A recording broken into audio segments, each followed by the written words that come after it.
Long before the first European discovered the Americas, there was a variety of different groups and peoples who were already living there for thousands of years. The early Native Americans had arrived in America thousands of years ago across the land bridge that used to connect modern-day Alaska and Russia, now sunken below the Bering Strait.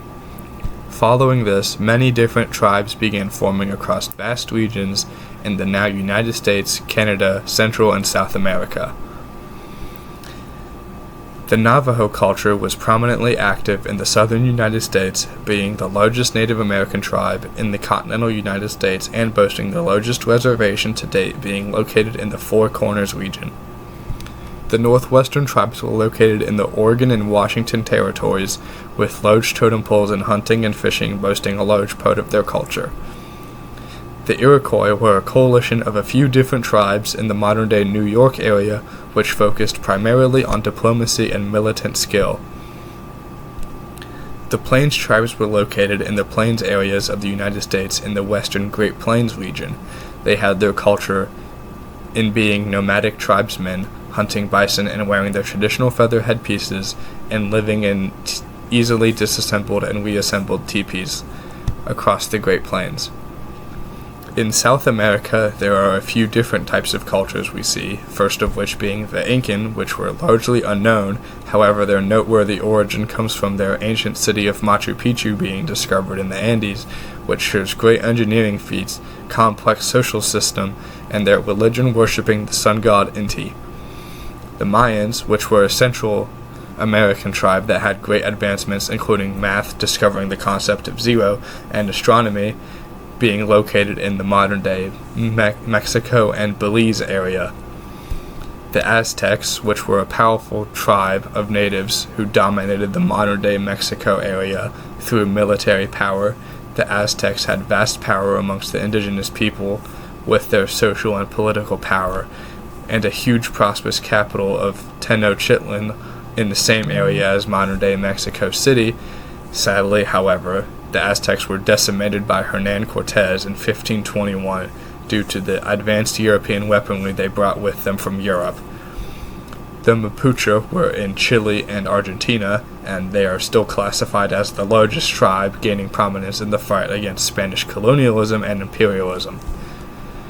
Christopher Columbus accidentally landing in the Bahamian Isles in 1492 had prompted the beginning of the end for peace amongst Native Americans, and for the next 600 years would prove to be a never-ending battle to keep their basic rights and keep their lives and ancestral land away from white settlers. The caste system was a social system used to create societal order among Spanish colonies in the New World. The bottom line was enslaved Africans brought from rich Europeans. Slightly above them is Native Americans, which shows the future of natives being treated as lesser than citizens. Then there are people with Spanish and indigenous parents further detesting indigenous people by placing their children as higher only if they are part Spaniard. Finally, the highest two tiers only being different depending on whether or not you are born in the New World or in Spain, with being born in Spain praised as being the highest tier.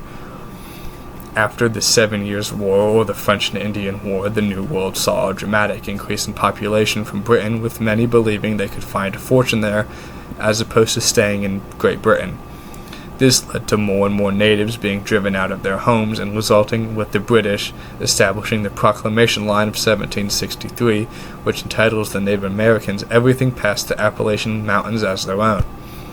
During the Revolutionary War, the Native Americans mostly fought for Great Britain, believing that post-war Americans would abolish the Proclamation Line and rush them past the Appalachian Mountains, pushing them further and further west, causing more problems and more clashes with other native tribes already being there, which sadly turned out to be the correct stance to take. Skipping a bit into the future, the Trail of Tears was a brutal experience for many Native Americans around the 1830s and 50s, which forced them expulsion from their lands that they've claimed after the Proclamation Line established, forcing them to move again in a lands restricted, being in modern-day Montana and the Dakotas region. Many natives died across the perilous journey, which caused the loss of culture as many elders died, including many of these tribes passed traditions orally, meaning no written form of any kind whatsoever, so when elders died, traditions that died with them far too soon. In the 1880s, assimilation had begun. Thousands of native children, men and women, were forced to go to a boarding school where they would be taught the American standards, which essentially contributed to a severe restriction in cultural accessories and practices. Some of these practices that they severely restricted them in were wearing their authentic clothing or identifying as Two-Spirit, which was not a gender that most European peoples had recognized at the time. There is now much we can do as a society to help Native Americans, such as educating ourselves on their practices and culture, and overall understanding the depth of suffering many of them had gone through over the years. We as a society owe it to the people who were here before us to make sure that their culture is preserved for the future generations to come.